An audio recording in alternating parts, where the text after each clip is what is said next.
पहाड़ से लेकर मैदान तक बाढ़, बारिश का कहर। हिमाचल प्रदेश के ऊना में भारी बारिश से नदी नाले उफान पर आ गए और इसी उफान को देखते देखते इसी उफान में एक कार बह गई। आप देख सकते हैं तस्वीरों में। सैलाब में स्कॉर्पियो गाड़ी की हालत क्या है। माचिस के डिब्बे की तरह ये कार बहती हुई दिख रही है। भारी बारिश के चलते लोगों का हाल बेहाल हो गया है। लोग अपने घरों को छोड़कर दूसरी जगह पर जाने के मजबूर हैं। सैलाब से घर पानी डूबे हुए हैं, घरों के भीतर पानी घुसा हुआ है। कुछ इस तरह से एक कार बह गई। दुकानों में सैलाब का पानी घुस गया, जिसके चलते राहत बचाव का काम भी चल रहा है। लोग परेशान हैं, लेकिन ये जो तस्वीर है, ये तस्वीरें सबक है खासतौर पर उन लोगों को जो दोस्तों के उकसावे में आ जाते हैं, या वो लोग जो अपनी कार को इस तरह से उफनते नाले में पार करवाने के लिए कूद पड़ते हैं और उसके बाद हालत ये होती है। एक कार तिनके की भांति बहती हुई नजर आई। ये सैलाब की मार है। ये सैलाब के आगे आप कितने ही शक्तिशाली क्यों ना हो, आप नहीं टिकेंगे।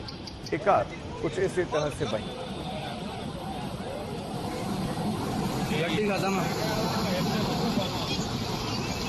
आज का वो समय है जब शो ऑफ का चलन बढ़ा है। लोग अपनी महंगी महंगी कारों को कुछ इस तरह से एडवेंचर के लिए नदी नालों में उतार देते हैं और उसके बाद ये हालत होती है, क्योंकि लहरों के आगे टिकना बहुत मुश्किल है। तिनके की भांति, पत्तों की भांति ये वजनी कार बह रही है।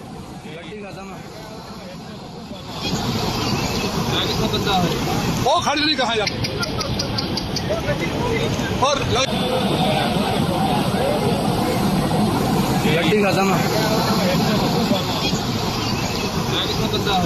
वो खड़ी नहीं कहा और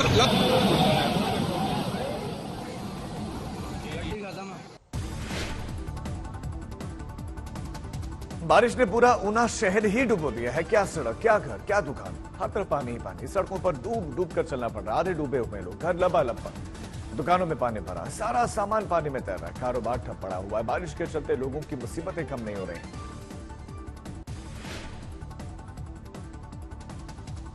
हिमाचल के कांगड़ा में भी हाल बेहाल है। भारी बारिश की वजह से जनजीवन अस्त व्यस्त है। सड़कों पर पानी भरने से कांगड़ा बस स्टैंड डूब गया। शहर के कई इलाके लबालब हैं और सूबे में सबसे ज्यादा बारिश कांगड़ा घाटी में हुई है और बारिश से कुछ सड़कों का संपर्क भी टूट गया है। घाटी से गुजरने वाले पठानकोट मंडी राष्ट्रीय राजमार्ग पर कांगड़ा के पास में कई जगहों पर बाढ़ का पानी आ गया।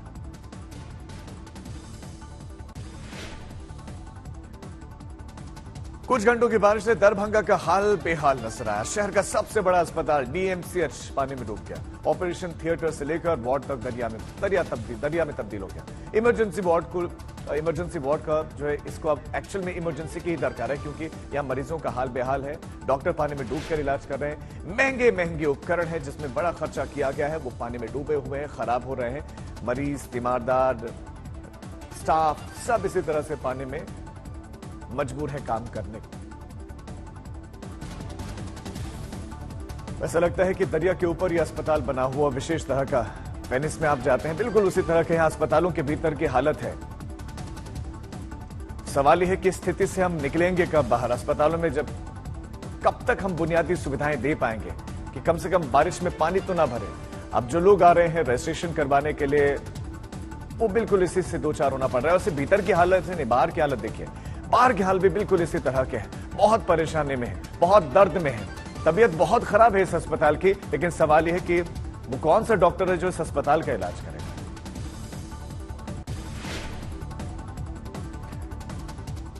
अब राजस्थान के सीकर का हाल आप देखिए। मूसलाधार बारिश ने सीकर झुंझुनू हाईवे को पानी पानी कर दिया। शहर के निचली कॉलोनीज में पानी भर गया। गाड़ियां, बाइक सब पानी में समाये हुए हैं। घरों में 4 फीट तक पानी घुस गया है। कई मकानों और दुकानों में पानी घुसने से लोगों को नुकसान हुआ है। ये तस्वीरें हैं आपके सामने सीकर की। और यहाँ पर शहर में हर तरफ जहां जहां विकास है, वो पूरी तरह से विकास इस वक्त पानी में डूबा हुआ है, क्योंकि निकासी की व्यवस्था नहीं की है। ये जो व्यवस्था की गई है वो बहुत टेम्पररी है। आम लोगों की भी बड़ी गलतियां हैं, क्योंकि कूड़ा कचरा आम लोग डस्टबिन में फेंकने के बजाय इन्हीं नालियों में फेंक देते हैं, प्लास्टिक फेंक देते हैं, नालियां जाम हो जाती हैं और उसके बाद से बरसात के मौसम में सब सरकार को कोसते हैं। अपनी गलती कोई नहीं देखता है। अब लोग इसी तरह से सफर करने को मजबूर हैं, इसी तरह से लोग चलने को मजबूर हैं। सिविक सेंस की भी आवश्यकता है, सरकारों की भी जरूरत है। सरकारों को सोचने की जरूरत है कि ड्रेनेज सिस्टम को बेहतर किया जाए। कम से कम बारिश से पहले तो उनको दुरुस्त कर लिया जाए, देख लिया जाए कि कहीं नालियां बंद तो नहीं है, जाम तो नहीं है। हालात ये हो जाते हैं कि लोगों की महंगी महंगी गाड़ियां, उनकी मोटरसाइकिल सब पानी में खराब हो जाते हैं।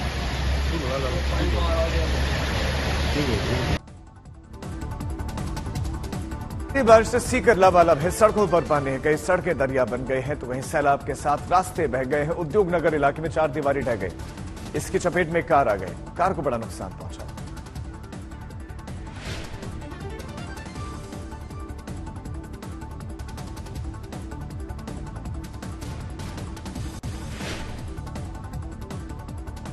बारिश का कहर केरल पर भी बरपा है। तिरुवनंतपुरम और कोलम जिलों को छोड़कर केरल के 12 जिलों में ऑरेंज अलर्ट है। बारिश के चलते 6 जिलों में स्कूलों की छुट्टियों का ऐलान कर दिया गया है और एक नदी में एक परिवार के 5 सदस्य गिरने के बाद लापता हो गए। उनमें से 3 को स्थानीय लोगों ने बचा लिया, लेकिन एक 60 साल की महिला और उसके बेटे की तलाश लगातार की जा रही है।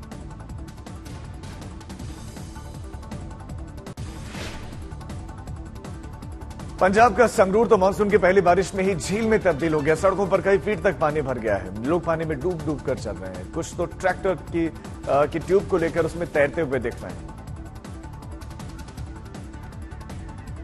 सब कुछ डूबा हुआ सा नजर आ रहा है, तो ऐसे में लोग इसका लुत्फ भी उठा रहे हैं क्योंकि स्विमिंग पूल सा नजारा मंजर। विनोद का नया तरीका, जिसमें ट्यूब लेकर ट्यूब पर बैठकर उसमें तैरते हुए दिख रहे हैं और ट्यूब आराम से तैर भी रहे, तो आप अंदाजा लगा सकते हैं कितना इसमें पानी भरा हुआ है। झील में पूरा शहर बदला हुआ सा नजर आ रहा है। सड़कों पर कई फीट पानी, आवाजाही कैसे हो, आदमी यहां तैर भी सकता है।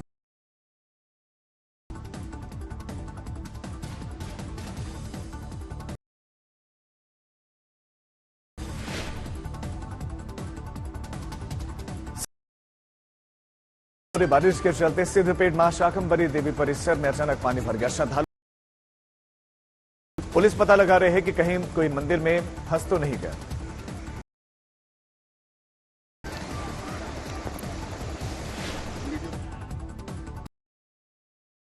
बारिश का कहर पूरे देश भर में देखने को मिल रहा है। वहीं गुजरात के खेड़ा में तस्वीर जो सामने आ रही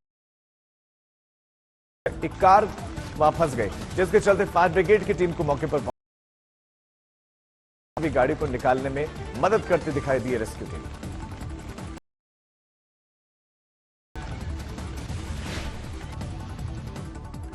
अकोला शहर को तरबतर कर दिया है। गर्मी से जूझ रहे लोगों को निजात तो मिली, राहत तो मिली। बारिश नहीं बताया जा रही क्योंकि उनकी बुआई पर इसका असर पड़ा है। कुछ हद तक किसानों को राहत मिली है। 1 से 2 घंटे की मूसलाधार बारिश थी। इस जिलाधिकारी के कार्यालय में यहां पानी भर गया। दूसरी तरफ कलेक्टर ऑफिस के कई कार्यालयों में बारिश के बाद से जल जमाव की तस्वीर दिखी। मुंबई में हो रही लगातार बारिश से लोगों की मुश्किलें कम होने का नाम नहीं ले रही है। वहीं मुंबई के चुनाभट्टी इलाके में भूस्खलन होने की वजह से कुछ गाड़ियां क्षतिग्रस्त हो गई। दरअसल पास में एक बिल्डिंग का कंस्ट्रक्शन का काम शुरू हुआ है, जिससे सड़क पर भूस्खलन से काफी बड़ा गड्ढा हो गया। ऐसा लग रहा है कि जैसे ये गड्ढा आने वाली दुर्घटनाओं को दावत दे रहा है। सवाल ये कि क्या कोई इस गड्ढे को वक्त रहते भरेगा।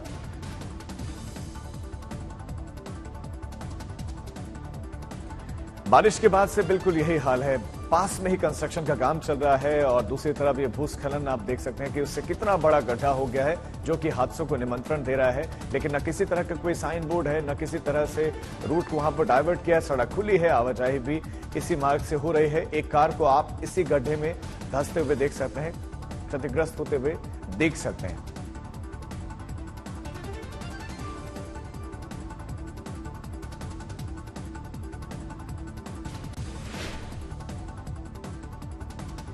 महाराष्ट्र के कल्याण डोंबिवली में जोरदार बारिश से निचले इलाकों में घुटनों तक पानी भर गया, जिससे सड़कों पर ट्रैफिक जाम हो गया। रोड पर भारी बारिश के कारण 2 फुट तक पानी जमा हो गया। वहीं कुछ लोग पानी में फंस गए तो स्थानीय लोगों ने फंसे हुए लोगों को बाहर निकाला। दिन भर बारिश के चलते द्वारली गांव के आसपास इलाके में जनजीवन पर इसका बड़ा असर दिखा। सड़क पर यातायात ठप हो गया है और यातायात को सुचारू करने के लिए वहां पर जेसीबी की मदद से पानी निकालने की जगह बनाई गई। लगभग 3 घंटे के बाद आवाजाही फिर से शुरू हो पाई।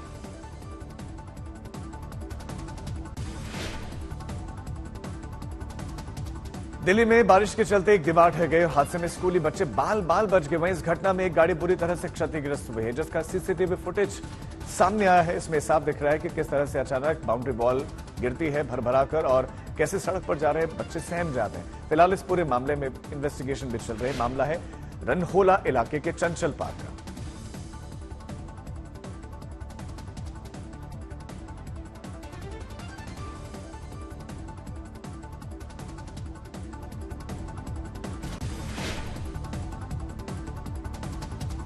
महाराष्ट्र में पवार बनाम पवार की लड़ाई तेज हो गई है। आज शरद पवार ने दिल्ली में राष्ट्रीय कार्यकारिणी की बैठक बुलाई है, तो वहीं बुधवार को भतीजे अजित पवार ने अपने चाचा को नंबर गेम में मात दे दी। और सबसे बड़ा सदमा शरद पवार को उस वक्त लगा जब अजित पवार गुट ने एनसीपी सुप्रीमो के पद से भी शरद पवार को हटा दिया।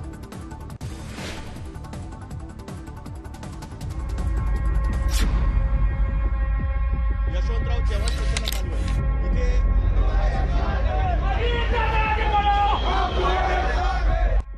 शक्ति प्रदर्शन वाले इस हाई प्रोफाइल मैच में अजित गुट हावी रहा।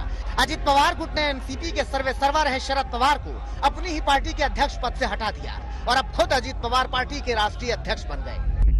मंच पर अजित पवार के समर्थकों ने उन्हें और उनके विधायकों को फलों से बनी माला पहनाई। लेकिन इसे ऐसे समझिए कि सियासत में अजित पवार ने अब तक जनता के बीच जो पसीना बहाया, ये उसका सियासी फल है कि उनके एक इशारे पर 30 से ज्यादा एनसीपी विधायक खींचे चले आए। महाराष्ट्र की सियासत में दादा के नाम से मशहूर अजित पवार ने आखिर चाचा शरद पवार को अपना पावर गेम दिखा ही दिया। जूनियर पवार ने चाचा से सियासत के यही गुर तो इतने सालों में सीखे हैं कि कैसे पार्टी भी तोड़ दी और अब ये भी बता रहे हैं कि साहब अभी भी उनके भगवान हैं। शक्ति प्रदर्शन वाले इस मंच को गौर से देखिए। अजित पवार भले ही मंच पर आसीन हो, लेकिन उनके चेहरे पर बेचैनी देखी जा रही है। वो अपने साथी विधायकों को देखिए कैसे इशारों से बुला रहे हैं, क्योंकि ये वो समय है जब ये तय होना है कि एनसीपी का असली सुप्रीमो कौन होगा। इसीलिए इस समय एक एक विधायक 100-100 के बराबर है। अजित पवार ने अपने संबोधन में जहां विनम्रता दिखानी थी, वहां विनम्रता और सहजता दिखाई। लेकिन जहां उन्हें अपने समर्थकों को संदेश देना था, वहां आक्रामक अंदाज में ये भी बताया कि वो जितने काबिल थे, उन्हें कभी भी उस हैसियत का मौका नहीं दिया गया। जोश असतो समझ। इसलिए जब समय आया तो उन्होंने दिखा दिया कि भले ही शरद पवार में उन्हें श्री राम दिखते हों, लेकिन उनमें भी हनुमान की तरह अपार संभावनाएं छिपी हैं। नाही आपल्याकडे राहायचंय, पक्षही आपल्याकडे राहायचा आहे, त्याला कुठेही दृष्ट लागून द्यायची नाही। राष्ट्रीयत्वाची मान्यता आपली रद्द झाली, ती परत आपल्याला मिळवायची आहे। महाराष्ट्र में एनसीपी कैंप में पूरे दिन सियासी हलचल बनी रही। इन 5 तस्वीरों के जरिए देखिए कैसे दोनों गुटों में जोर आजमाइश चलती रही। पल पल बदलती पॉलिटिक्स के बीच वैसे तो किसी का कोई भरोसा नहीं रहा, लेकिन नेताओं से शपथ पत्र पर दस्तखत भी करवाए गए। अजित दादा के समर्थकों को भरोसा है कि अब उनके साहब वही हैं और वह उनकी नैया भी पार लगाएंगे।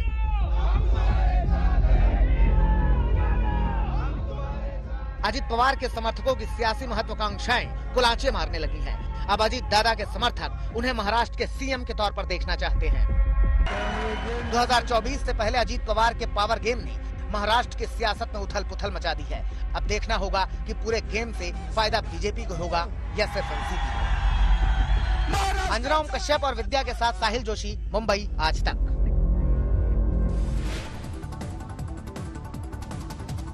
चाचा भतीजे की लड़ाई दिल्ली तक पहुंच गई है, लेकिन इस बीच में बड़ी खबर आपको ये दे दें कि शरद पवार दिल्ली के लिए रवाना हो गए हैं। दिल्ली में उन्होंने राष्ट्रीय कार्यकारिणी की बैठक बुलाई है और इस बैठक का हिस्सा बनने के लिए वो रवाना हो गए हैं महाराष्ट्र से। दिल्ली में एनसीपी वॉकिंग कमेटी की इस बैठक का उनको हिस्सा बनना है, लेकिन कल अजित पवार ने एक बड़ा ऐलान किया। उन्होंने एनसीपी के राष्ट्रीय सुप्रीमो के पद से शरद पवार को हटा दिया और उसके बाद से ऐलान किया गया कि वो दिल्ली में पहुंचेंगे, राष्ट्रीय कार्यकारिणी की बैठक लेंगे और वर्किंग कमेटी की इस बैठक के लिए शरद पवार महाराष्ट्र से रवाना हो गए हैं। दिल्ली में ये बैठक होनी है।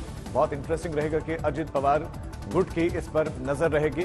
वर्किंग कमेटी की बैठक के लिए शरद पवार साथियों के साथ रवाना हो गए हैं। दिल्ली में ये मीटिंग होगी जहां पर एनसीपी के जो पदाधिकारी हैं इस बैठक का हिस्सा बनेंगे, लेकिन कितने पदाधिकारी इस बैठक का हिस्सा होते हैं, इसमें से कितने अजित पवार को सपोर्ट करते हैं, इस पर निगाहें रहेंगी, क्योंकि पार्टी अभी 2 भागों में बटी हुई नजर आ रही है, जिसमें से ज्यादातर विधायक अभी अजित पवार के साथ नजर आए हैं। दीपेश त्रिपाठी संवाददाता खबर पर ज्यादा जानकारी देंगे। दीपेश, अपडेट्स हैं इस खबर से जुड़ी हुई। शरद पवार रवाना हो गया और कौन कौन उनके साथ आया है? जी बिल्कुल, आज दोपहर शरद पवार की एक बहुत ही अहम बैठक होने वाली है दिल्ली में। उनके जो नेता हैं राष्ट्रवादी कांग्रेस पार्टी के, उनके साथ और अभी शरद पवार घर से निकले हैं अपने निवास स्थान सिल्वर से, और उनके साथ सुप्रिया सुले जो उनकी बेटी है वो भी उनके साथ थी। और ये ऐसे समय में उनकी ये पार्टी की बैठक होने वाली है जब काफी मुश्किल समय उनके लिए हो रहा है, जब उनके भतीजे अजित पवार की तरफ से ही उनको इस तरह की लड़ाई का सामना करना पड़ रहा है, जब उनको पार्टी और पार्टी का सिंबल बचाना है। और ये सबसे मुश्किल लड़ी इस वक्त इसलिए भी है क्योंकि जैसा कि कल 2 सभाएं हुई थी मुंबई में, एक अजित पवार की, एक शरद पवार की। तो अजित पवार की जो सभा हुई थी उसमें ज्यादातर विधायक मौजूद थे, जो साफ तौर पर दिखा रहा था कि अजित पवार को ज्यादा विधायकों का समर्थन मिला था, जबकि शरद पवार की जो बैठक हुई थी वाईवी चौहान सेंटर में, वहां पर सिर्फ 8 विधायक मौजूद थे। और इसीलिए अब ये बताएं कि क्या कार्यकारिणी की इस बैठक पर इस लड़ाई का किसी तरह का कोई असर नहीं पड़ेगा? जो मेंबर्स हैं क्या सभी बैठक में रहेंगे? क्या अजित वो शरद पवार के साथ नजर आएंगे? शरद पवार को राष्ट्रीय अध्यक्ष के पद से भी हटा दिया कल अजित पवार ने। जी बिल्कुल, अब ये देखना महत्वपूर्ण होगा कि ये जो बैठक होने वाली है, राष्ट्रीय बैठक होने वाली है 3 बजे, इस बैठक में अब कौन कौन आता है। जैसे कल तक जो बाकी विधायक हैं और जो नेता है वो कह रहे थे कि वो शरद पवार के साथ है, शरद पवार ही उनकी पार्टी है, लेकिन जब फिजिकली उनके सामने जाने की बात आई तो ज्यादातर जो विधायक थे वो अजित पवार के खेमे में जाते हुए दिखाई दिए। तो इसीलिए अब ये देखना बहुत महत्वपूर्ण होगा कि राष्ट्रीय स्तर पर अब शरद पवार के साथ कौन है और अजित पवार के साथ कौन है। क्या कोर मेंबर्स की तरफ से किसी तरह का कोई रिएक्शन की कौन कौन आएगा कौन नहीं आएगा? अजीत खेमे में कितने लोग गए? जी राष्ट्रीय स्तर पर अभी तक सबको जो है वो मीटिंग के लिए कहा गया है, और अभी तक सबकी ओर से उनका जो रिप्लाई है वो जानने की कोशिश की जा रही है, उनसे संपर्क करने की कोशिश की जा रही है। लेकिन हाल फिलहाल में जो सारे लोग हैं वो साफ तौर पर कहते हुए बचते नजर आ रहे हैं कि वो शरद पवार के साथ है या अजित पवार के साथ है। उनका सिर्फ एक ही कहना है कि वो राष्ट्रवादी कांग्रेस पार्टी के साथ है और राष्ट्रवादी कांग्रेस पार्टी शरद पवार की है, लेकिन वो किस खेमे में है ये साफ तौर पर कहते हुए वो बचते हुए नजर आ रहे हैं। ठीक है दिवेश, बने रहे आप हमारे साथ। तो बड़ी खबर आपको देते, दिल्ली में एनसीपी वर्किंग कमेटी की बैठक बहुत महत्वपूर्ण होने वाली है। कल जो नंबर गेम था वो तो अजित पवार के साथ नजर आया, लेकिन जब कार्यकारिणी की ये बैठक होगी, जब ये वर्किंग कमेटी की बैठक होगी, क्या वो जो मेंबर्स हैं, जो कोर मेंबर्स हैं, क्या वो अपना सपोर्ट शरद पवार को देते हैं? क्या वो मौजूद रहेंगे?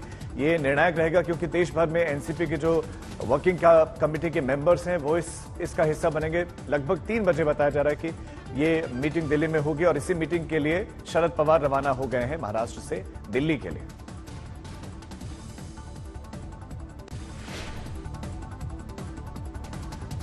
खबर अब पीलीभीत से, जहां पर बाघ दिखना आम बात है, लेकिन बाघ ने खेत में काम करे किसान को अपना निवाला बना लिया, और उसके बाद से पूरे इलाके में दहशत बने हुए, जिससे वन विभाग की मुसीबत बढ़ती नजर आ रही है। घटना से ग्रामीणों और राहगीरों की जान आफत में आ गई है, जिसके चलते वन विभाग ने जंगल के पास जो खुले इलाके हैं वहां पर जाल से उन इलाकों को बंद किया है, और जगह जगह बाघ को पकड़ने के लिए अब पिंजरे लगा दिए गए हैं। अभी तक इसकी सूचना किसी के पास नहीं है कि कितने बाघ जंगल से बाहर आए हुए हैं। बाघ निकलने से लोग डरे हुए हैं, और अलग अलग जगहों पर बाघों को देखा गया है, और बाघ का खुलेआम घूमते हुए वीडियो भी वायरल हो रहे हैं। इटावा में रेलवे स्टेशन के पास कानपुर से दिल्ली की ओर जा रहे राजधानी एक्सप्रेस के इंजन में एक मोर फंस गया, जिससे राष्ट्रीय पक्षी को तुरंत ही उसकी जान चले गई। सूचना मिलते ही रेलवे स्टाफ ने 5 मिनट के लिए ट्रेन को रोककर मृत मोर को इंजन से निकाला और वन विभाग को सौंप दिया। मौके पर मौजूद रेलवे जीआरपीएफ के जवानों ने राष्ट्रीय पक्षी मोर को सलामी दी, और पोस्टमार्टम करवाने के बाद राष्ट्रीय सम्मान के साथ ही नर्सरी कैंपस में दफना दिया।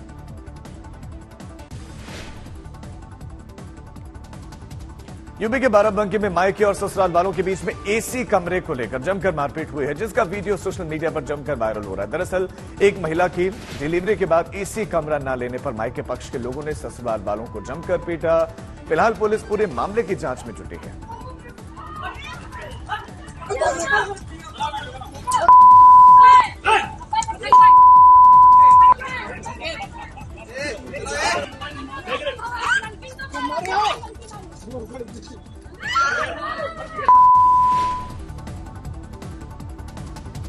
कानपुर में एक बार फिर से दबंगों का कहर देखने को मिला, और बेखौफ दबंगों ने एक युवक पर जमकर बेल्ट बरसाई, चप्पल बरसाई, लात घूंसे खुलेआम सड़क पर मारपीट का वीडियो सोशल मीडिया पर जमकर वायरल हो रहा है। मारपीट करने वाले युवकों के नाम भी सामने आ चुके हैं।